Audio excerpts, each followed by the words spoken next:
তো রসুল আকরাম সাল্লাল্লাহু আলাইহি ওয়াসাল্লাম যখন মক্কায় অবস্থান করলেন, যখন মক্কা বিজয় হয়ে গেল, তখন বিভিন্ন গোত্রের মানুষ দলে দলে রসুল আকরাম সাল্লাল্লাহু আলাইহি ওয়াসাল্লামের কাছে আসতে লাগলো এবং ইসলাম গ্রহণ করতে লাগলো।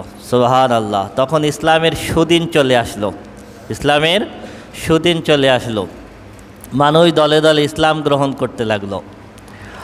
কিন্তু দুইটা গোত্র, হাওয়াজেন এবং সাকিব, এই দুইটা গোত্রের মানুষেরা রসুল আকরাম সাল্লাল্লাহু আলাইহি ওয়াসাল্লামের কাছে আসেও নাই, আত্মসমর্পণও করে নাই, বরং মুসলমানদের জন্য সাথে তারা যুদ্ধের জন্য প্রস্তুতি নিতেছিল। তো রসুল আকরাম সাল্লাল্লাহু আলাইহি ওয়াসাল্লামের কানে যখন এই সংবাদ আসলো, তখন রসুল আকরাম সাল্লাল্লাহু আলাইহি ওয়াসাল্লাম তাদের বিরুদ্ধে একটা যুদ্ধ পরিচালনা করেছিলেন। এই যুদ্ধের নাম হলো হুনাইনের যুদ্ধ। কিসের যুদ্ধ? হুনাইনের যুদ্ধ। হুনাইনের যুদ্ধে রসুল আকরাম সাল্লাল্লাহু আলাইহি ওয়াসাল্লাম 12,000 সাহাবী নিয়ে গিয়েছিলেন। 12,000। মক্কা বিজয়ে মদিনার থেকে এসেছিলেন 10,000, আর মক্কায় যারা নতুন ইসলাম গ্রহণ করেছিলেন তাদের ভিতর থেকে আরও 2,000, মোট 12,000 সৈন্য নিয়ে রসুল আকরাম সাল্লাল্লাহু আলাইহি ওয়াসাল্লাম রওনা দিয়েছিলেন।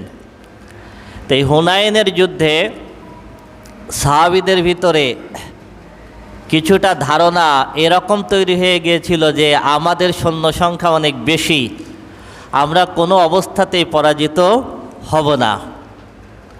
এই যে নিজের ভিতরে অতিরিক্ত আত্মবিশ্বাস, এইটা আল্লাহ রাব্বুল আলামিন পছন্দ করেন নাই। কারণ যুদ্ধের ময়দানে জয় পরাজয় সৈন্য সংখ্যার উপরে নির্ভর করে না, সম্পূর্ণ নির্ভর করে কার উপরে? আল্লাহর সাহায্যের উপরে। যেমনটা আমরা আগের যুদ্ধগুলো আলোচনা করেছি, বদর যুদ্ধ, খাইবারের যুদ্ধ, মুতার যুদ্ধ, সব যুদ্ধগুলোতে মুসলমানদের থেকে কাফেরদের সৈন্য সংখ্যা অনেক বেশি ছিল। আহজাবের যুদ্ধ, সব যুদ্ধগুলোতে তাদের সৈন্য সংখ্যা অনেক বেশি ছিল, মুসলমানের সংখ্যা কম ছিল, তারপরও বিজয় দিয়েছিলেন কে? আল্লাহ। সুতরাং হুনাইনের যুদ্ধে যখন সাহাবীরা দেখলেন আমরা 12,000, আমরা অবশ্যই বিজয় লাভ করব, এই ধারণা সাহাবীদের ভিতরে কি তৈরি হয়ে গিয়েছিল। হুনাইনের প্রান্তরে রসুল আকরাম সাল্লাল্লাহু আলাইহি সাল্লাম যখন সাহাবীদেরকে নিয়ে রওনা দিচ্ছিলেন, তখন প্রতিপক্ষ যে বাহিনী, এই বাহিনীটা প্রচণ্ড চালাক এবং চতুর ছিল। মুসলমানদের আসার পথে ওরা ঝোপঝাড়ে, পাহাড়ের আড়ালে, বিভিন্ন জায়গায় ওরা আগের থেকে ঘাঁটি গেড়ে ওরা বসেছিল।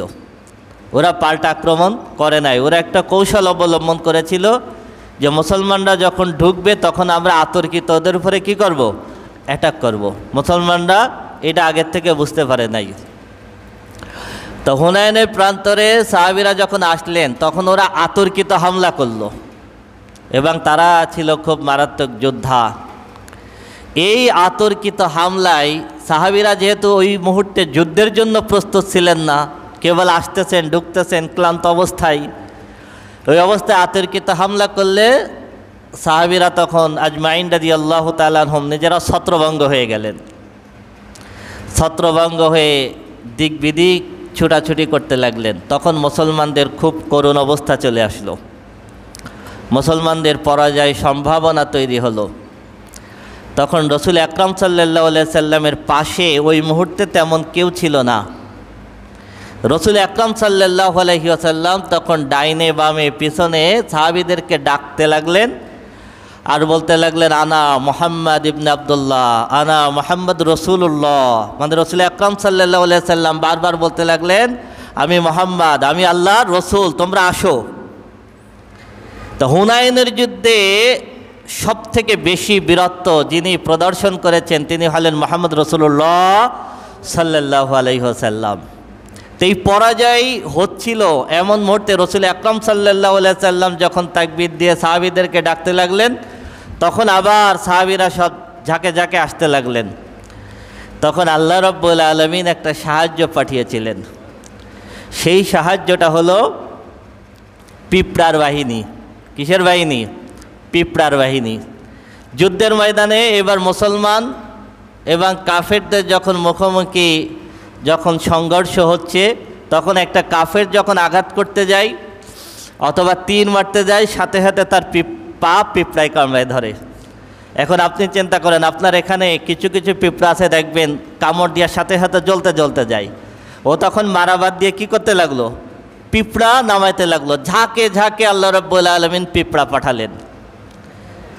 এই পিঁপড়ার কাছে কাফেররা পরাস্ত হয়ে গেল। মুসলমানরা তখন তাদের উপরে অ্যাটাক করতে লাগলো এবং পরিশেষে আল্লাহ রাব্বুল আলামিন মুসলমানদেরকে বিজয় দান করলেন। সুবহানাল্লাহ।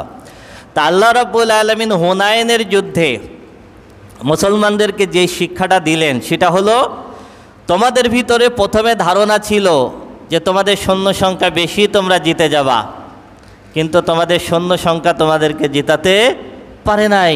এত সৈন্য সংখ্যা নিয়ে তোমরা পরাজিত হচ্ছিলে। এরপর আমি রব্বুল আলামিন সাহায্য নাজিল করলাম, তারপরে তোমরা কি হলে? বিজয়ী হলে। এই যুদ্ধে অনেক গনিমতের মাল মুসলমানদের হাতে এসেছিল। রাসূল আকরাম সাল্লাল্লাহু আলাইহি ওয়াসাল্লাম অধিকাংশ গনিমতের মাল মুহাজিরদের মাঝে বন্টন করলেন। মানে মক্কার থেকে যারা মদিনায় হিজরত করে গিয়েছিলেন সব মুহাজিরদেরকে দিচ্ছেন, আনসারদের কিছুই দিচ্ছেন না। স্বাভাবিকভাবে আনসারদের একটু মন খারাপ। রাসূল আকরাম সাল্লাল্লাহু আলাইহি ওয়াসাল্লাম গনিমতের মাল সব মুহাজিরদেরকে দিচ্ছেন। রাসূল আকরাম সাল্লাল্লাহু আলাইহি ওয়াসাল্লাম এবার আনসারদেরকে ডেকে বললেন যে তোমরা কি সম্পদ চাও, এইটা বেশি পছন্দ করো, নাকি এইটা বেশি পছন্দ করো যে আমি সম্পদ সব মুহাজিরদের ভিতরে বন্টন করে দিই আর আমি রসুল তোমাদের সাথে মদিনায় যাই? সুবহানাল্লাহ। তোমাদের কাছে সম্পদ বেশি প্রিয় নাকি আমি রসুল বেশি প্রিয়? তখন আনসার সাহাবীরা বললেন, আমাদের কোনো সম্পদ লাগবে না, আমরা আপনাকে চাই। সুবহানাল্লাহ, আমরা আপনাকে চাই। এরপরে রাসূল আকরাম সাল্লাল্লাহু আলাইহি ওয়াসাল্লাম হুনাইন যুদ্ধের পরে মদিনায় চলে আসলেন। মদিনায় চলে আসার পরে যে যুদ্ধটা সংগঠিত হয়েছিল সেই যুদ্ধের নাম হলো তাবুক যুদ্ধ। তাবুক যুদ্ধ। আমরা জানি মুতার যুদ্ধে রাসূল আকরাম সাল্লাল্লাহু আলাইহি ওয়াসাল্লাম 3 জন সেনাপতি নির্ধারণ করেছিলেন। 3 জন সেনাপতি। এই 3 জন সেনাপতি শহীদ হয়ে যাওয়ার পর খালিদ বিন ওয়ালিদের নেতৃত্বে মুসলমানরা মুতার প্রান্তরে বিজয় লাভ করেছিল। এই মুতার যুদ্ধ ছিল সর্বপ্রথম খ্রিস্টানদের বিরুদ্ধে যুদ্ধ। তো এই যুদ্ধে খ্রিস্টান বাহিনী রোমান বাহিনীরা পরাজিত হওয়ার পর তারা এইটির প্রতিশোধ নেওয়ার জন্য দীর্ঘদিন ধরে ব্যাপক আকারে প্রস্তুতি নিতেছিল যে আমরা মুসলমানদের বিরুদ্ধে মুতার যুদ্ধের কি করব? প্রতিশোধ নেব। এই মুতার যুদ্ধের প্রতিশোধ নেওয়ার জন্য ওরা 40,000-এর উপরে অনেক বড় বীর সৈনিক তাদেরকে ওরা একত্রিত করলো। করার পরে ওরা মদিনা অ্যাটাক করার জন্য রওনা হচ্ছিল। রাসূল আকরাম সাল্লাল্লাহু আলাইহি ওয়াসাল্লামের কাছে যখন সংবাদ আসলো, রাসূল আকরাম সাল্লাল্লাহু আলাইহি ওয়াসাল্লাম এই একটা মাত্র যুদ্ধ, যেই যুদ্ধে রাসূল আকরাম সাল্লাল্লাহু আলাইহি ওয়াসাল্লাম আগের থেকে সাহাবীদেরকে সরাসরি ঘোষণা দিয়েছিলেন যে আমরা তাবুকের প্রান্তরে যাব খ্রিস্টানদের বিরুদ্ধে যুদ্ধ করার জন্য।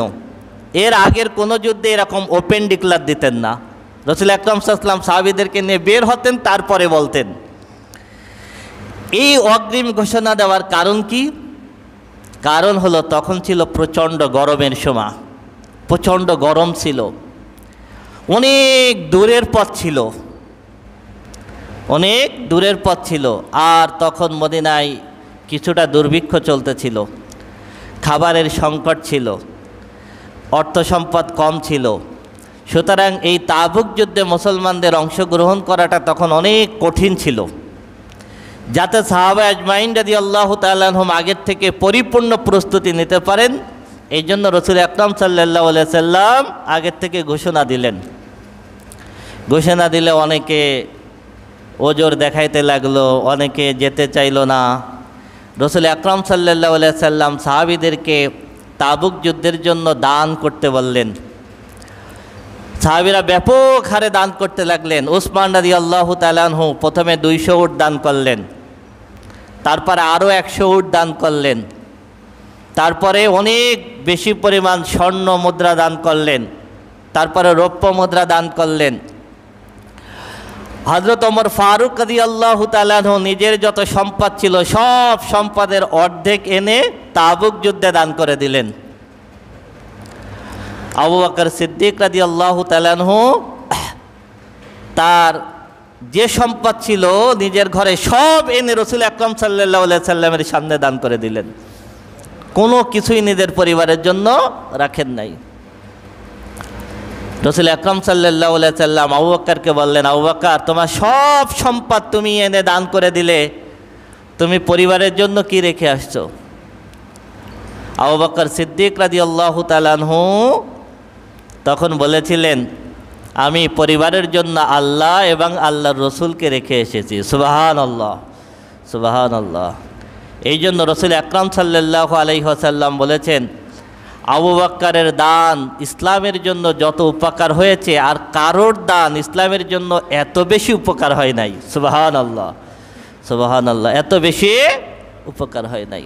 আবু বকর সিদ্দিক রাদিয়াল্লাহু তাআলা আনহু, আবু বকর সিদ্দিক রাদিয়াল্লাহু তাআলা আনহুর মূল নাম কি? আব্দুল্লাহ ইবনে আবি কুহাফা। আবু বকর কিন্তু তার নাম না, আবু বকর হলো তার উপাধি। আবু বকর কি উপাধি, মূল নাম হলো আব্দুল্লাহ ইবনে আবি কুহাফা। আবু বকর উপাধিটা কেন হলো?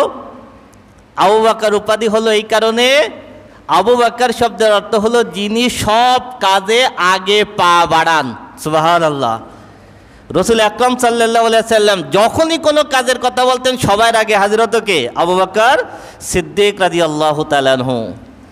পুরুষদের ভিতরে সর্বপ্রথম ইসলাম গ্রহণ করেছেন কে? আবু বকর সিদ্দিক রাদিয়াল্লাহু তাআলা আনহু। আবু বকর সিদ্দিক রাদিয়াল্লাহু তাআলা আনহু গারে হেরাই, গারে সাওরে, মদিনায় হিজরত করতেছেন, গারে সাওরে ঢুকবেন। এর ভিতরে সাপ থাকতে পারে, বিচ্ছু থাকতে পারে, পোকামাকড় থাকতে পারে, রাসূল আকরাম সাল্লাল্লাহু আলাইহি ওয়াসাল্লামের ক্ষতি হতে পারে। রাসূল আকরাম সাল্লাল্লাহু আলাইহি ওয়াসাল্লামের যাতে ক্ষতি না হয় এই জন্য রাসূল আকরাম সাল্লাল্লাহু আলাইহি ওয়াসাল্লামেরও আগে গারে সাওরের ভিতরে যিনি আগে পা দিয়েছিলেন তিনি আবু বকর। সুবহানাল্লাহ। রাসূল আকরাম সাল্লাল্লাহু আলাইহি ওয়াসাল্লাম 63 বছর হায়াত পেয়েছেন, আবু বকর 63 বছর হায়াত পেয়েছেন। রাসূল আকরাম সাল্লাল্লাহু আলাইহি সাল্লামের ইন্তেকালের 2 বছর আগে রাসূল আকরাম সাল্লাল্লাহু আলাইহি সাল্লামকে বিষ পান করানো হয়েছিল এবং গোস্তের সঙ্গে বিষ পান করানো হয়েছিল। আবু বকর সিদ্দিক রাদিয়াল্লাহু তাআলা আনহুর ইন্তেকালের 2 বছর আগে তারও গোস্তের সঙ্গে বিষ মাখানো হয়েছিল। আবু বকর সিদ্দিক রাদিয়াল্লাহু তাআলা আনহুকে আল্লাহ রাব্বুল আলামিন ওই বিষ থেকে বাঁচিয়ে দিয়েছিলেন, রাসূল আকরাম সাল্লাল্লাহু আলাইহি সাল্লামকে ওই বিষ থেকে আল্লাহ বাঁচিয়ে দিয়েছিলেন। রাসূল আকরাম সাল্লাল্লাহু আলাইহি সাল্লামের সঙ্গে একই সঙ্গে খাবার খেতে বসে একজন সাহাবী বিষ পান করে, ওই বিষ মাখানো গোস্ত, খাসির গোস্ত পান করে খাওয়ার পরে ইন্তেকাল করেছিলেন। আবু বকর সিদ্দিক রাদিয়াল্লাহু তাআলা আনহুর সঙ্গেও একইভাবে আরেকজন সাহাবী ইন্তেকাল করেছিলেন, শহীদ হয়েছিলেন। সুবহানাল্লাহ, সুবহানাল্লাহ। রাসূল আকরাম সাল্লাল্লাহু আলাইহি ওয়াসাল্লাম ইন্তেকালের আগে মেসওয়াক চেয়েছিলেন। আবু বকর সিদ্দিক রাদিয়াল্লাহু তাআলা আনহু ইন্তেকালের আগে মেসওয়াক চেয়েছিলেন। রাসূল আকরাম সাল্লাল্লাহু আলাইহি সাল্লামকে যে খাটিয়ায় রাখা হয়েছিল আবু বকর সিদ্দিক রাদিয়াল্লাহু তাআলা আনহুকে একই খাটিয়ায় রাখা হয়েছিল।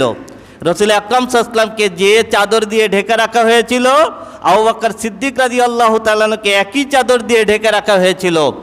রাসূল আকরাম সাল্লাল্লাহু আলাইহি সাল্লামের কবর যেখানে তার সাথেই আবু বকরের কবর। রাসূল আকরাম সাল্লাল্লাহু আলাইহি সাল্লাম বলেন, কিয়ামতের সময় আমি আর আবু বকর একসাথে উঠব। রাসূল আকরাম সাল্লাল্লাহু আলাইহি সাল্লাম বলেন, আমি জান্নাতে ঢুকে সর্বপ্রথম আবু বকরের সাথে মুসাফা করব। সুবহানাল্লাহ, সুবহানাল্লাহ।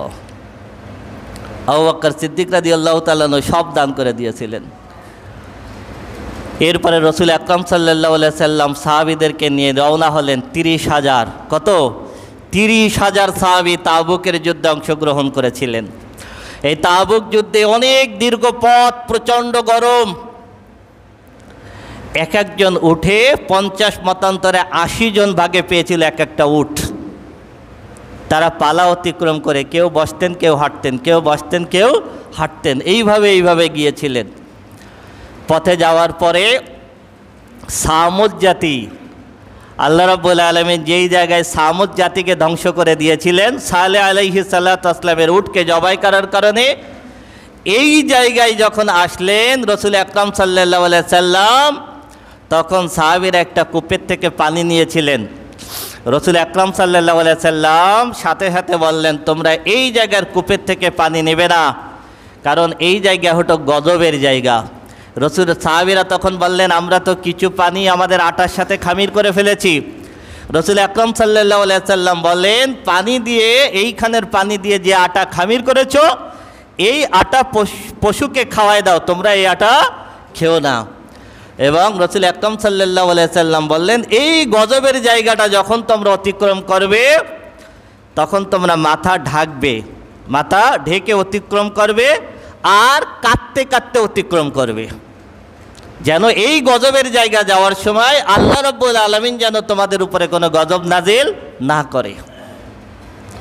সাহাবা আজমাইন রাদিয়াল্লাহু তাআলা আনহুম তাই করলেন। করার পর রসুল আকরাম সাল্লাল্লাহু আলাইহি ওয়াসাল্লাম বললেন, অল্প কিছুক্ষণ পরে আমরা তাবুকের প্রান্তরে একটা পানির কূপের কাছে যাব, আমি নিজে ওই কূপে হাত দেওয়ার আগে তোমরা কেউ ওই কূপে হাত দিবে না। সাহাবীরা আসলেন, সেই কূপের তলা অল্প একটু পানি, অনেক সাহাবী, 30,000 সাহাবী, পানির অভাব।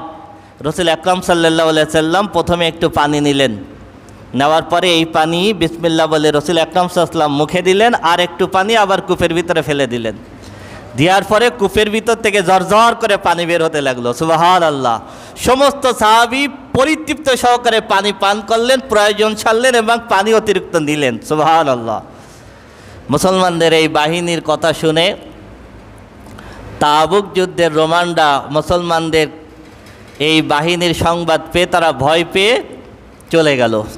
তাবুক যুদ্ধে কোনো যুদ্ধ হয় নাই, বিনা যুদ্ধে আল্লাহ রাব্বুল আলামিন তাবুকের প্রান্তরে মুসলমানদেরকে বিজয় দান করেছিলেন। সুবহানাল্লাহ, সুবহানাল্লাহ, বিজয় দান করেছিলেন। এরপরে রসুল আকরাম সাল্লাল্লাহু আলাইহি সাল্লাম তাবুক যুদ্ধের থেকে যখন আসলেন, তখন 80 জনের মতো মুনাফিক, যারা তাবুক যুদ্ধে অংশগ্রহণ করে নাই, তারা এসে বিভিন্ন ধরনের ওজর পেশ করতে লাগলো, আমরা এই কারণে যাই নাই, এই কারণে যাই নাই। রসুল আকরাম সাল্লাল্লাহু আলাইহি সাল্লাম তাদের মনের কথা আল্লাহর উপরে ছেড়ে দিলেন। 3 জন সাহাবী পাক্কা ইমানদার, পাক্কা ইমানদার, কোনো বিশেষ ওজর ছাড়া অলসতা করে তাবুক যুদ্ধে যান নাই। মুনাফিকরা যখন এসে মিথ্যা মিথ্যা বিভিন্ন ওজর পেশ করতে লাগলো, এই 3 জন সাহাবী কোনো ওজর পেশ করলেন না। কাব ইবনে মালিক রাদিয়াল্লাহু তাআলা আনহু, মুররা ইবনে রবি রাদিয়াল্লাহু তাআলা আনহু, হিলাল ইবনে উমাইয়া রাদিয়াল্লাহু তাআলা আনহু, এই 3 জন সরাসরি এসে রসুল আকরাম সাল্লাল্লাহু আলাইহি সাল্লামের কাছে বললেন, আমাদের বিশেষ কোনো ওজর ছিল না, আমরা এই যাব না এই অলসতা করতে করতে যাইনি। রসুল আকরাম সাল্লাল্লাহু আলাইহি সাল্লাম বললেন, তোমরা যখন অপরাধ স্বীকার করেছো, তখন ফয়সালা আসবে আল্লাহর পক্ষ থেকে। কার পক্ষ থেকে? সাহাবীদেরকে নির্দেশ দিয়ে দিলেন, এই 3 জনের সঙ্গে কেউ কোনো কথাবার্তা লেনদেন করবে না। 3 জন সাহাবী এক ঘরে হয়ে গেলেন, কেউ তাদের সঙ্গে কথা বলে না, কেউ তাদের সাথে লেনদেন করে না। কঠিন মুহূর্ত কাটতে লাগলো এই 3 জন সাহাবীর। এইভাবে কেটে গেল 40 দিন। 40 দিন পরে জিবরিল আলাইহিস সালামের পক্ষ থেকে নির্দেশ আসলো যে এই 3 জন সাহাবীকে এইবার নির্দেশ দেন পরিবার ছেড়ে আলাদা থাকতে। 40 দিন অন্যান্য সাহাবীরা সাথে ছিল না, কিন্তু স্ত্রীর সাথে ছিল, পরিবারের লোক সাথে ছিল। 40 দিন পর নির্দেশ আসলো পরিবার ছেড়ে এবার একা থাকতে হবে। এই একা ছিলেন আরও 10 দিন, 50 দিনের তাওবা। 50 দিন পর আল্লাহ রাব্বুল আলামিন তাদের তাওবা কবুল করে সূরাতুত তাওবার 3টা আয়াত তাদের জন্য নাজিল করে দিলেন। সুবহানাল্লাহ, সুবহানাল্লাহ, যে আল্লাহ রাব্বুল আলামিন তাদেরকে মাফ করে দিয়েছেন। এই সংবাদ পাওয়ার পর সমস্ত সাহাবী খুব খুশি, তারাও খুব খুশি। আবার তাদেরকে মসজিদে নববীতে আনা হলো এবং সবাই একসঙ্গে মিলেমিশে আবার চলতে লাগলেন। তাবুক যুদ্ধের পরে রসুল আকরাম সাল্লাল্লাহু আলাইহি ওয়াসাল্লাম 10ম হিজরিতে বিদায় হজে এসেছিলেন, হাজ্জাতুল বিদা। রসুল আকরাম সাল্লাল্লাহু আলাইহি ওয়াসাল্লাম সাহাবীদেরকে নিয়ে মক্কাতুল মুকাররমায় হজ করার জন্য এসেছিলেন। জুলহুলাইফা এসে রসুল আকরাম সাল্লাল্লাহু আলাইহি ওয়াসাল্লাম হজ এবং উমরা উভয়টার ইহরাম বেঁধেছিলেন।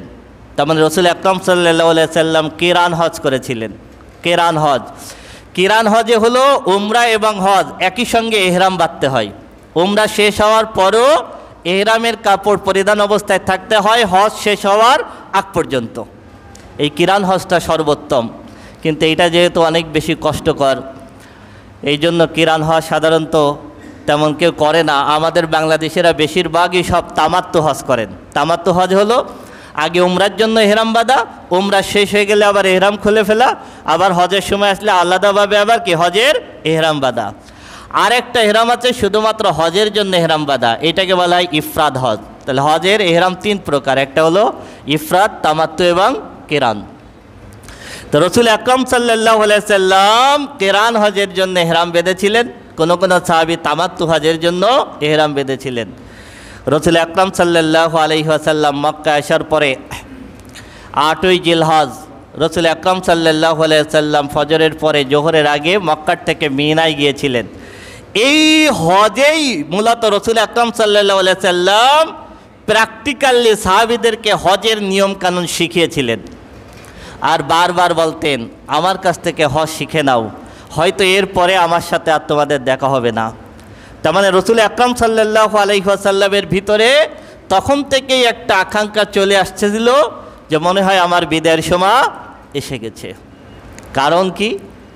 কারণ হলো তখন ইসলামের বিজয় এসে গেছে, সব জায়গায় মুসলমানদের বিজয় এসে গেছে, ইসলাম বিজয়ী ধর্ম হিসেবে প্রতিষ্ঠিত হয়ে গেছে। রসুল আকরাম সাল্লাল্লাহু আলাইহি ওয়াসাল্লাম বুঝতে পারলেন নিশ্চয়ই খুব শীঘ্রই আল্লাহর পক্ষ থেকে আমার ডাক চলে আসবে। মিনায় গিয়ে 8ই জিলহজ জোহর, আসর, মাগরিব, ঈশা এবং 9ই জিলহজের ফজর এই 5 ওয়াক্ত সালাত আদায় করেছিলেন। এই জন্য হাজী সাহেবরা এখনও মিনায় চলে যান 8ই জিলহজ জোহরের আগে।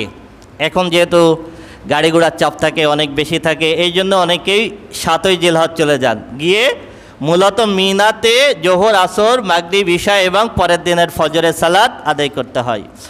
এরপরে ফজরের সালাত আদায় করে রসুল আকরাম সাল্লাল্লাহু আলাইহি ওয়াসাল্লাম সাহাবীদেরকে নিয়ে গেলেন আরাফায়। এই আরাফা হলো প্রকৃত হজ। আরাফা হলো কি? প্রকৃত হজ। হজের ফরজ হলো 3টা। হজের ফরজ কয়টা? 3টা। এক হলো ইহরাম বাঁধা, 2 নম্বর হলো আরাফায় অবস্থান করা, আর একটা হলো তাওয়াফে জিয়ারত। এই 3টার কোনো একটা বাদ গেলে কি হবে না? হজ হবে না। রসুল আকরাম সাল্লাল্লাহু আলাইহি ওয়াসাল্লাম সাহাবীদেরকে নিয়ে আরাফাতে এসেছিলেন। এই আরাফাতে জাবাল রহমতের পাদদেশে রসুল আকরাম সাল্লাল্লাহু আলাইহি ওয়াসাল্লাম উটের পিঠে রসুল আকরাম সাল্লাল্লাহু আলাইহি ওয়াসাল্লামের আসন করা হলো। এই জায়গায় রসুল আকরাম সাল্লাল্লাহু আলাইহি ওয়াসাল্লাম 1.25 লক্ষ সাহাবীর সামনে বিদায় হজের ভাষণ দিয়েছিলেন। এই জায়গাটা এখনও চিহ্নিত করা আছে জাবালে রহমতের পাদদেশে। জায়গাটায় যাওয়া যায় না, এই জায়গাটা এখন একটু দেয়াল দিয়ে ঘিরে রাখা হয়েছে। তো রসুল আকরাম সাল্লাল্লাহু আলাইহি ওয়াসাল্লাম এইখানে বিদায় হজের ভাষণ দিয়েছিলেন। এই ভাষণে অনেক নির্দেশনা দিয়েছিলেন রসুল আকরাম সাল্লাল্লাহু আলাইহি ওয়াসাল্লাম। এক, জাহিলি যুগের সব প্রথাগুলো নিষিদ্ধ করা হলো। মারামারি, কাটাকাটি, হানাহানি, ভাইয়ের জন্য ভাই, মুসলমানের জন্য মুসলমানের রক্তকে হারাম করা হলো। কেউ কারোর রক্ত ঝরাতে পারবে না। আজকের দিন থেকে চিরস্থায়ীভাবে সুদকে একেবারে নিষিদ্ধ করা হলো। এরপরে রসুল আকরাম সাল্লাল্লাহু আলাইহি ওয়াসাল্লাম বলেছিলেন, সমস্ত মুসলমান ভাই ভাই, আজকের দিনে কোনো আরবের উপরে কোনো আজমের অগ্রাধিকার নাই, কোনো আজমের উপরে অনারবের উপরে কোনো আরবের অগ্রাধিকার নাই। ইন্না রব্বাকুম ওয়াহিদ, ইন্না আবাকুম ওয়াহিদ, কুল্লুকুম লি আদম ওয়া আদামু মিন তুরাব, ইন্না আকরামাকুম ইনদাল্লাহি আতকাকুম। রসুল আকরাম সাল্লাল্লাহু আলাইহি ওয়াসাল্লাম বলেছিলেন, তোমাদের সবার রব আল্লাহ, তোমাদের সবার পিতা আদম, আদম মাটি থেকে, আদম মাটি থেকে। কথাগুলো কত ক্লিয়ার দেখেন। ইন্না রব্বাকুম ওয়াহিদ, ইন্না আবাকুম ওয়াহিদ, কুল্লুকুম লি আদম, তোমরা সবাই আদম থেকে, আর আদম মাটির থেকে। ইন্না আকরামাকুম ইনদাল্লাহি আতকাকুম, সুতরাং তোমাদের ভিতর থেকে সেই ব্যক্তি আল্লাহর কাছে উত্তম যে আল্লাহকে ভয় করে। তার মানে কি, যার সম্পদ আছে সে উত্তম না, যে শিক্ষিত সে উত্তম না, যার ক্ষমতা আছে সে উত্তম না, এর কোনো কিছুই উত্তমের মাপকাঠি না। কে আরবে বাড়ি সে বড় এমনটা না, কার চেহারা ভালো সে বড় এমনটা না, বরং আল্লাহর কাছে সেই বড় যার অন্তরে তাকওয়া আছে, যে আল্লাহকে ভয় করে, যে মুত্তাকি, যে মুত্তাকি। অধীনস্থদের ব্যাপারে বললেন, খবরদার অধীনস্থদের ব্যাপারে সাবধান, তোমরা নিজেরা যা খাবে তাদেরকে তাই খাওয়াবে, তোমরা নিজেরা যা পড়বে তাদেরকে তাই পড়াবে। নারীদের উদ্দেশ্যে বললেন, তোমরা স্বামীর ব্যাপারে দায়িত্ববান, তোমরা তোমাদের বিছানায় তোমাদের ঘরের ভিতরে এমন কাউকে আনবে না, বসাবে না যেটাই তোমাদের স্বামীর অসন্তুষ্ট হয়। এরকমভাবে রাসূল আকরাম সাল্লাল্লাহু আলাইহি সাল্লাম অনেক নির্দেশনা দিলেন। আর বললেন, আমার কথাগুলো যারা উপস্থিত নাই তাদের কাছে পৌঁছে দিবে। পরিশেষে বললেন, আমি কি আমার দায়িত্ব সঠিকভাবে পালন করেছি? সোয়া লক্ষ সাহাবী বললেন, হ্যাঁ। রাসূল আকরাম সাল্লাল্লাহু আলাইহি ওয়াসাল্লাম 3 বার বললেন, আল্লাহ আপনি সাক্ষী থাকেন, আল্লাহ আপনি সাক্ষী থাকেন, আল্লাহ আপনি সাক্ষী থাকেন। এই জায়গায় আল্লাহ রাব্বুল আলামিন একটা আয়াত নাজিল করেছিলেন, আল ইয়াউমা আকমালতু লাকুম দীনাকুম ওয়া আতমামতু আলাইকুম নি'মাতি ওয়া রাদিতু লাকুমুল ইসলাম দীনা। আল ইয়াউমা আকমালতু লাকুম দীনাকুম, আজকে আমি তোমাদের জন্য দিনকে পরিপূর্ণ করে দিলাম। ওয়া আতমামতু আলাইকুম নি'মাতি, আমি তোমাদের জন্য আমার নিয়ামতকে পরিপূর্ণ করে দিলাম।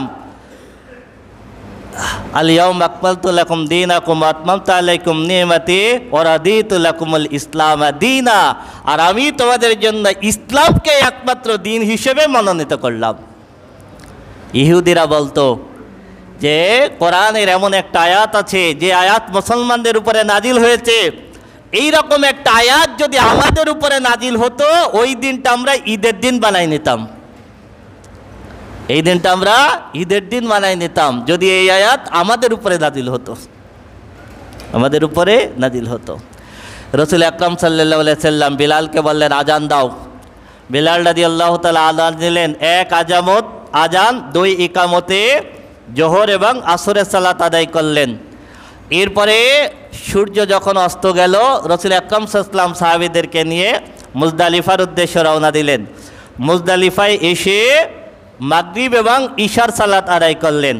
মুজদালিফায় রাত্র যাপন করেন। এখনও এই সিস্টেমে হাজী সাহেবরা হজ পালন করেন, সারা রাত মুজদালিফায় থাকতে হয় এবং ওইখান থেকে ছোট্ট ছোট্ট পাথর নিয়ে ফজরের পরে সূর্য উঠে গেলে মুজদালিফার থেকে বের হলেন।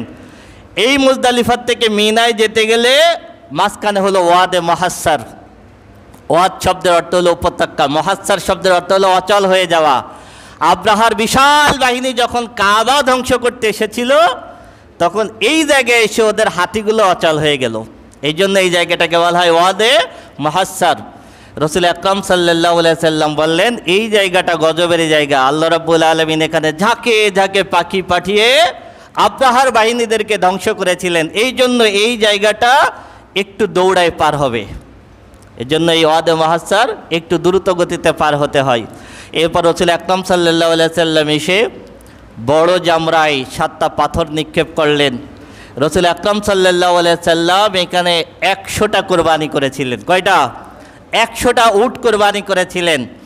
রাসূল আকরাম সাল্লাল্লাহু আলাইহি সাল্লামের 63 বছর, এর জন্য রাসূল আকরাম সাল্লাল্লাহু আলাইহি সাল্লাম নিজে 63টা উট নহর করেছিলেন, নিজে করেছিলেন 63টা, আর বাকিগুলো আলীকে বললেন, আলী তুমি নহর করো। এরপরে এই 100টা উটের প্রত্যেকটা উট থেকে কিছু কিছু গোস্ত দিয়ে রান্না করা হলো। রাসূল আকরাম সাল্লাল্লাহু আলাইহি ওয়াসাল্লাম এবং আলী সহ সাহাবীরা সেটা ভক্ষণ করলেন। এরপরে রাসূল আকরাম সাল্লাল্লাহু আলাইহি ওয়াসাল্লাম আবার বাইতুল্লাহ আসলেন, আসার পরে তাওয়াফ করলেন। এইটা হলো তাওয়াফে জিয়ারাত, যেটা হলো ফরজ। আয়েশা সিদ্দিকা রাদিয়াল্লাহু তাআলা আনহা, এই বিদায় হজের সময় আয়েশা সিদ্দিকা রাদিয়াল্লাহু তাআলা আনহা অসুস্থ হয়ে পড়েছিলেন। নারীদের যে অসুস্থতা হয়, এই অসুস্থ হয়ে পড়েছিলেন। এই অসুস্থ অবস্থায় বিনা উজুতে বাইতুল্লাহ তাওয়াফ করা যায় না। রসুল আকরাম সাল্লাল্লাহু আলাইহি ওয়াসাল্লাম যখন সাহাবীদেরকে নিয়ে আবার ফিরে আসবেন, তখন আয়েশা সিদ্দিকা রাদিয়াল্লাহু তাআলা আনহা তখন সুস্থ হয়ে গিয়েছিলেন। তা আয়েশা সিদ্দিকা রাদিয়াল্লাহু তাআলা আনহা রসুল আকরাম সাল্লাল্লাহু আলাইহি ওয়াসাল্লামকে বললেন, রসুল আকরাম সাল্লাল্লাহু আলাইহি ওয়াসাল্লাম নির্দেশ দিয়েছিলেন তুমি তাওয়াফ বাদে বাকি কাজগুলো করবে। রসুল আকরাম সাল্লাল্লাহু আলাইহি ওয়াসাল্লাম যখন ফিরে আসবেন, আয়েশা সিদ্দিকা বললেন, আপনারা তো উমরা করেছেন, আমি তো উমরা করতে পারি না, আমার তো উমরা করতে ইচ্ছা করে। তখন রসুল আকরাম সাল্লাল্লাহু আলাইহি ওয়াসাল্লাম আয়েশা সিদ্দিকার ভাই আব্দুর রহমান ইবনে আবু বকরকে বললেন, তোমার বোনকে নিয়ে তানঈমে চলে যাও, কারণ হেরেম শরীফের সবচেয়ে কাছের সীমানা ছিল তানঈম। তখন তানঈমে গেলেন আয়েশা সিদ্দিকা রাদিয়াল্লাহু তাআলা আনহা। ওইখান থেকে হেরাম বেঁধে আয়েশা সিদ্দিকা রাদিয়াল্লাহু তাআলা আনহা উমরা পালন করেছিলেন। এই যে তানঈমে যে জায়গায় আয়েশা সিদ্দিকা রাদিয়াল্লাহু তাআলা আনহা হেরাম বেঁধেছিলেন, এই জায়গায় এখন আয়েশা মসজিদ। এই জন্য ওই জায়গাটার নাম পরে কী হয়ে গেল? আয়েশা মসজিদ। রসুল আকরাম সাল্লাল্লাহু আলাইহি সাল্লাম এরপরে মিনাতে ছিলেন যে 3 দিন, এই 3 দিন মিনাতে থাকা অবস্থায় সূরাতুন নাসর নাজিল হয়। ইযা জাআ নাসরুল্লাহি ওয়াল ফাth ওয়া রাআইতান নাসা ইয়াদখুলুনা ফি দীনিল্লাহি আফওয়াজা ফাসাব্বি বিহামদি রাব্বিকা ওয়াস্তাগফির ইন্নাহু কানা তাওয়াবা। এই সূরার প্রথম অংশে বিজয়ের ঘোষণা, সুসংবাদ, যে যখন বিজয় আসবে আল্লাহর পক্ষ থেকে, হে রাসূল আপনি দেখবেন মানুষ দলে দলে ইসলামের ভিতরে প্রবেশ করবে। পরের অংশটুক যখন রসুল আকরাম সাল্লাল্লাহু আলাইহি সাল্লাম বলতেছেন ফাসাব্বি বিহামদি রাব্বিকা ওয়াস্তাগফির ইন্নাহু কানা তাওয়াবা, আপনি আপনার রবের তাসবিহ পাঠ করুন, প্রশংসা করুন, ইস্তেগফার করুন, নিশ্চয় আল্লাহ তাওবা কবুলকারী। আয়াত শুনেই আবু বকর সিদ্দিক রাদিয়াল্লাহু তাআলা আনহু জর্জর করে কেঁদে দিলেন। সাহাবীরা বলতেছেন আপনি কাঁদেন কেন? এই আয়াতে, এই সূরা শুরুতে তো খুশির সংবাদ।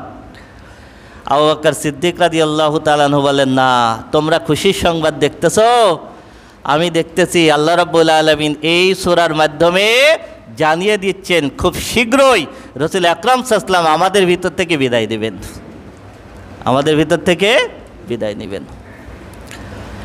এরপরে রসুল আকরাম সাল্লাল্লাহু আলাইহি সাল্লাম এই মিনাতে রসুল আকরাম সাল্লাল্লাহু আলাইহি সাল্লাম সাহাবীদেরকে কিছু ভাষণ দিয়েছিলেন এবং বারবার বলতেছিলেন, হজের নিয়ম কানুনগুলো আমার কাছ থেকে শিখে নাও, হয়তো আগামীতে তোমাদের সাথে আমি আর হজে আসতে পারবো না। এই কথাগুলোর ভিতরে বিদায়ের সুর ছিল।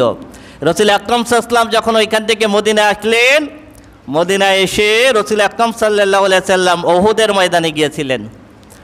গিয়ে ওহুদের পাদদেশে আমির হামজা রাদিয়াল্লাহু তাআলা আনহু সহ যে সমস্ত শহীদরা শুয়ে আছেন, রসুল আকরাম সাল্লাল্লাহু আলাইহি সাল্লাম দীর্ঘ সময় সেখানে দোয়া করলেন।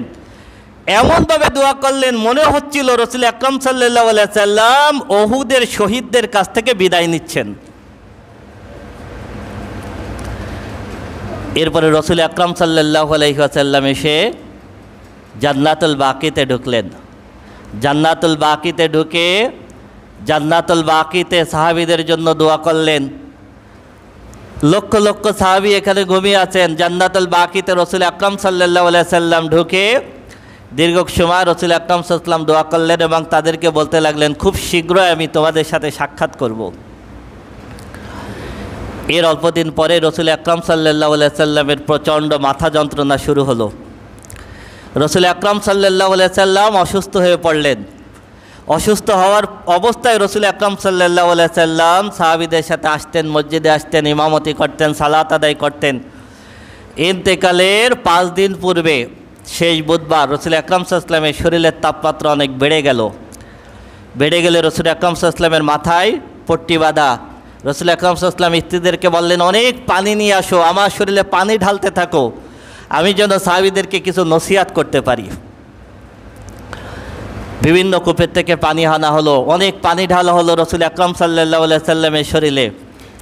এরপর একটু যখন সুস্থ অনুভব হলেন, রসুল আকরাম সাল্লাল্লাহু আলাইহি সাল্লাম মসজিদে নববীর ভিতরে ঢুকে সাহাবীদেরকে কিছু নসিহত করেছিলেন। নসিহতের মেইন পয়েন্ট ছিল ইহুদি খ্রিস্টানদের উপরে অভিশাপ। তারা তাদের নবীদের কবরগুলোকে মূর্তির জায়গা বানিয়েছে, সাজদার জায়গা বানিয়েছে। তোমাদের উপরে আমার ওসিয়াত, খবরদার আমার কবরকে তোমরা কখনোই সাজদার জায়গা বানাবে না, মূর্তি বানাবে না, গির্জার জায়গা বানাবে না। এরপরে রসুল আকরাম সাল্লাল্লাহু আলাইহি সাল্লাম সবাইকে বলতে লাগলেন, যদি আমি কারোর গায়ে চাবুক দ্বারা আঘাত করে থাকি তাহলে আমি মোহাম্মদের পিঠ তার জন্য উন্মুক্ত, সে আমার পিঠে চাবুক মেরে প্রতিশোধ নিক। আমি যদি কাউকে কথা দিয়ে কষ্ট দিয়ে থাকি তাহলে তার জন্য উন্মুক্ত, সে আমাকে অনুরূপ কথা বলে আমার কাছ থেকে প্রতিশোধ নিক। সাহাবীরা জর্জর করে কাঁদতে লাগলেন। এরপরে রসুল আকরাম সাল্লাল্লাহু আলাইহি ওয়াসাল্লাম বৃহস্পতিবার ফজর, জোহর, আসর, মাগরিব পর্যন্ত রসুল আকরাম সাল্লাল্লাহু আলাইহি ওয়াসাল্লাম নামাজের ইমামতি করেছেন। ঈশার সালাতের জন্য রসুল আকরাম সাল্লাল্লাহু আলাইহি ওয়াসাল্লাম প্রস্তুতি নেবেন। ওযু করতে উঠলেন, রসুল আকরাম সাল্লাল্লাহু আলাইহি ওয়াসাল্লাম বেহুশ হয়ে গেলেন, উঠে দাঁড়াতে পারলেন না। জাগার পরে রসুল আকরাম সাল্লাল্লাহু আলাইহি ওয়াসাল্লাম আয়েশাকে বলতেছেন, ঈশার সালাত কি সবাই পড়ে ফেলেছে? আয়েশা সিদ্দিকা বললেন, না, সবাই আপনার জন্য অপেক্ষা করতেছে। রসুল আকরাম সাল্লাল্লাহু আলাইহি ওয়াসাল্লাম আবার উঠতে গেলেন, আবার বেহুশ হয়ে পড়ে গেলেন। আবার যখন হুশ হলো, আয়েশা সিদ্দিকাকে বলতেছেন, সবাই কি ঈশার সালাত পড়ে ফেলেছে? আয়েশা সিদ্দিকা বললেন যে না, সবাই আপনার জন্য অপেক্ষা করতেছে। রসুল আকরাম সাল্লাল্লাহু আলাইহি ওয়াসাল্লাম আবার ওঠার চেষ্টা করলেন, আবার বেহুশ হয়ে গেলেন। এইভাবে 3 বার বেহুশ হলেন। এর পরের বার যখন হুশ হলেন, রসুল আকরাম সাল্লাল্লাহু আলাইহি ওয়াসাল্লাম আয়েশা সিদ্দিকাকে বললেন, আবু বকর সিদ্দিককে আমার কাছে ডেকে আনো। আবু বকর সিদ্দিক রাদিয়াল্লাহু তাআলা আনহুকে ডেকে আনার পর রসুল আকরাম সাল্লাল্লাহু আলাইহি ওয়াসাল্লাম আবু বকর সিদ্দিক রাদিয়াল্লাহু তাআলা আনহুকে নির্দেশ দিলেন ইমামতি করার জন্য। এই বৃহস্পতিবার ঈশার সালাত থেকে সোমবারের দিন ফজর পর্যন্ত 17 ওয়াক্ত সালাতে আবু বকর সিদ্দিক রাদিয়াল্লাহু তাআলা আনহু ইমামতি করেছেন। একবার মাত্র রসুল আকরাম সাল্লাল্লাহু আলাইহি ওয়াসাল্লাম মসজিদে যেতে পেরেছিলেন এই কয়েকদিনের ভিতরে, একবার মাত্র। 1-2 সাহাবীর কাঁধে ভর দিয়ে, ইন্তেকালের একদিন মতান্তরে 2 দিন আগে ভর দিয়ে রসুল আকরাম সাল্লাল্লাহু আলাইহি ওয়াসাল্লাম যখন মসজিদে নববীতে ঢুকলেন, আবু বকর সিদ্দিক রাদিয়াল্লাহু তাআলা আনহু নামাজের জায়গা থেকে পিছিয়ে আসলেন। রাসূল সাল্লাল্লাহু আলাইহি ওয়াসাল্লাম ইশারা করলেন যে না, তুমি দাঁড়াও। আবু বকর সিদ্দিক রাদিয়াল্লাহু তাআলা আনহু নামাজের জায়গায়, ইমামের জায়গায় দাঁড়িয়েছিলেন। রাসূল আকরাম সাল্লাল্লাহু আলাইহি ওয়াসাল্লাম বললেন, আমাকে আবু বকরের ডান পাশে বসায় দাও। রাসূল আকরাম সাল্লাল্লাহু আলাইহি ওয়াসাল্লামকে আবু বকর সিদ্দিক রাদিয়াল্লাহু তাআলা আনহুর ডান পাশে বসানো হলো। এরপরে ওই নামাজ রসুল আকরাম সাল্লাল্লাহু আলাইহি ওয়াসাল্লাম বসে রসুল আকরাম সাল্লাল্লাহু আলাইহি ওয়াসাল্লাম পড়িয়েছেন, কিন্তু তাকবীরগুলো দিয়েছেন আবু বকর সিদ্দিক রাদিয়াল্লাহু তাআলা আনহু।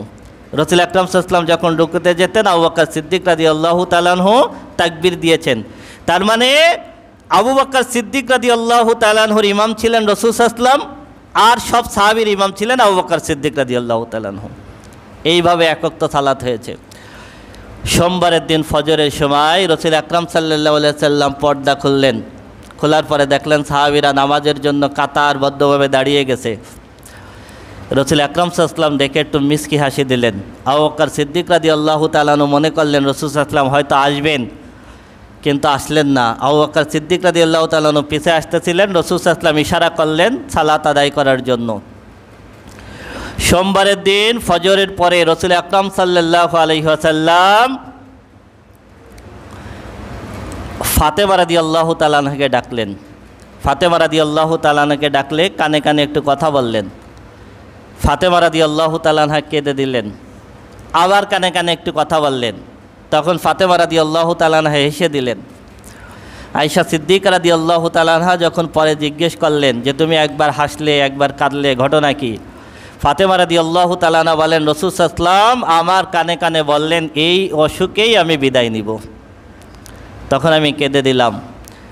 এরপরে রসুল আকরাম সাল্লাল্লাহু আলাইহি ওয়াসাল্লাম আমার কানে কানে বললেন আমার উম্মতের ভিতর সর্বপ্রথম তোমার সাথে আমার সাক্ষাৎ হবে। এইটা শুনে আমি হেসে দিলাম। এরপরে বললেন হাসান হুসাইনকে ডেকে নিয়ে আসো। হাসান হুসাইনকে আনা হলো। রসুল আকরাম সাল্লাল্লাহু আলাইহি ওয়াসাল্লাম তাদের কপালে চুমু খেলেন। স্ত্রীদেরকে ডাকলেন, স্ত্রীদেরকে কিছু নসিহত করলেন। নসিহত করার পর সাহাবে আজমাইন রাদিয়াল্লাহু তাআলা আনহুমদেরকে ডাকলেন। সাহাবে আজমাইন রাদিয়াল্লাহু তাআলা আনহুমের একটা কাফেলা আসলো। রসুল আকরাম সাল্লাম কিছু ওই সময় শেষ মুহূর্তে রসুল আকরাম সাল্লাল্লাহু আলাইহি সাল্লাম যেই নসিহতটা করেছিলেন সাহাবীদেরকে, সেটা হলো আসসালাত ওয়া মা মালাকাত আইমানুকুম। এটা ছিল রসুলের জবানের শেষ কথা, আসসালাত ওয়া মা মালাকাত আইমানুকুম। সালাত, খবরদার সালাতের ব্যাপারে সচেতন। আর ওয়া মা মালাকাত আইমানুকুম, তোমাদের অধীনস্থ যারা আছে তাদের ব্যাপারে সতর্ক। তোমাদের অধীনস্থদের যে হক আছে, তোমাদের স্ত্রী, তোমাদের পরিবার পরিজন, তোমাদের কাজের লোক, তোমাদের অধীনস্থ অফিসে যারা তোমার নিচের দিকে কাজ করে, তোমাদের অধীনস্থ যারা আছে তাদের ব্যাপারে সচেতন থাকবে। আর সালাত ওয়া মা মালাকাত আইমানুকুম। এরপরে এই সোমবারের দিন ফজরের পরে জোহরের আগে রসুল আকরাম সাল্লাল্লাহু আলাইহি ওয়াসাল্লাম ইন্তেকাল করলেন। ইন্না লিল্লাহি ওয়া ইন্না ইলাইহি রাজিউন। সাহাবীরা পাগল হয়ে গেলেন। ওমর ফারুক রাদিয়াল্লাহু তাআলা আনহু ছুটতে লাগলেন আর বলতে লাগলেন, যে বলবে রসুল আকরাম সাল্লাল্লাহু আলাইহি ওয়াসাল্লাম ইন্তেকাল করেছেন আমি তার গর্দান ওড়াই দেব। ওমর রাদিয়াল্লাহু তাআলা আনহু বলতেন যে নিশ্চয়ই রসুল আকরাম সাল্লাল্লাহু আলাইহি ওয়াসাল্লাম মুসা আলাইহিস সালাম যেমন তুর পর্বতে গিয়েছিলেন আবার ফিরে এসেছিলেন, রসুল আকরাম সাল্লাল্লাহু আলাইহি ওয়াসাল্লাম ওই রকম হয়তো গিয়েছেন, আবার নিশ্চয়ই ফিরে আসবেন। পরিস্থিতি দেখে আবু বকর সিদ্দিক রাদিয়াল্লাহু তাআলা আনহু সাহাবীদের সমবেতে নিজে দাঁড়িয়ে কোরআনের আয়াত তেলাওয়াত করলেন, ওমা মুহাম্মাদুন ইল্লা রাসূল কদ খালাত মিন ক্বাবলিহির রাসূল আফা ইম্মা তাও কুতিলান কলবতুম আলা আকাবিকুম ওয়া মান ইয়ানকালিব আলা আকিবাইহি ফালাই ইয়াদুররাল্লাহা শাইআ ওয়া সায়াজজিল্লাহু শাকিরিন। ওমা মুহাম্মাদুন ইল্লা রাসূল, মুহাম্মদ সাল্লাল্লাহু আলাইহি একজন রসুল। কদ খালাত মিন ক্বাবলিহির রাসূল, তার আগে অনেক রসুল অতিবাহিত হয়ে গেছেন। তিনি যদি ইন্তেকাল করেন, তিনি যদি শহীদ হন, তাহলে তোমরা কি দেশ ধর্ম থেকে ফিরে যাবে? এই আয়াত যখন তেলাওয়াত করলেন, ওমর রাদিয়াল্লাহু তাআলা আনহুর হাত থরথর করে কাঁপতে লাগলো, জায়গায় বসে পড়লেন। ইবনে আব্বাস রাদিয়াল্লাহু তাআলা আনহু বলেন, আবু বকর সিদ্দিক রাদিয়াল্লাহু তাআলা আনহু এই আয়াত যখন তেলাওয়াত করেন, এই আয়াত নাজিল হয়েছে অনেক আগে, কিন্তু আবু বকর সিদ্দিক রাদিয়াল্লাহু তাআলা আনহু যখন আমাদের সামনে তেলাওয়াত করলেন, মনে হচ্ছিল আয়াত মনে হয় এখন নাজিল হচ্ছে। এরপরে খিলাফতের দায়িত্ব কে নেবে? সাকিফাই বনি সাদাই। এখানে সাহাবীদের ভিতরে মতভেদ হতে লাগলো। আনসার সাহাবীরা বলতে লাগলেন আমাদের ভিতর থেকে খলিফা হবে। তখন আবু বকর সিদ্দিক রাদিয়াল্লাহু তাআলা আনহু বললেন, না, খলিফা হবে কুরাইশ বংশের থেকে। কুরাইশ বংশে রসুল আকরাম সাল্লাল্লাহু আলাইহি ওয়াসাল্লাম এসেছেন, তাদের ভিতর থেকেই খলিফা হবে। আবু বকর সিদ্দিক রাদিয়াল্লাহু তাআলা আনহু ওমর রাদিয়াল্লাহু তাআলা আনহুর হাত ধরলেন, আবু উবাইদা রাদিয়াল্লাহু তাআলা হাত ধরলেন, দুইজনের হাত ধরে বললেন, এই দুইজনের একজনকেই তোমরা মেনে নাও। তখন আনসাররা বলল, না, মুহাজ্জিরদের ভিতর থেকে একজন আমির হবে, আমাদের ভিতর থেকে একজন আমির হবে। ওমর ফারুক রাদিয়াল্লাহু তাআলা আনহু দাঁড়িয়ে বললেন, রসুলের চিরস্থায়ী সঙ্গী আবু বকর যেখানে আছে, সেখানে অন্য কেউ খিলাফতের দায়িত্ব দেখার আগে আমি ওমরের গর্দান উড়াই দেওয়া ভালো। এইটা বলে ওমর রাদিয়াল্লাহু তাআলা আনহু নিজে আবু বকরের হাত ধরে নিজে বায়াত গ্রহণ করলেন, সাথে সাথে সব সাহাবী এবং আনসাররাও সবাই মেনে নিলেন। সাকিফাই বনি সাদা, মসজিদে নববীর একটু পাশে খেজুর বাগান, এখন খেজুর গাছ টাছ কেটে অন্যরকম করে ফেলেছে। এই সোমবারের পুরা দিন এই খলিফা নির্বাচনের ভিতরে অতিবাহিত হয়ে গেল। মঙ্গলবারের দিন সকালবেলায় রসুল আকরাম সাল্লাল্লাহু আলাইহি ওয়াসাল্লামের গোসল করানো হলো। রসুল আকরাম সাল্লাল্লাহু আলাইহি ওয়াসাল্লামের গোসল করানো হয়েছে, পরিধানের কাপড় খোলা হয় নাই, পরিধানের কাপড় খোলা হয় নাই, ওই অবস্থায় গোসল করানো হয়েছে।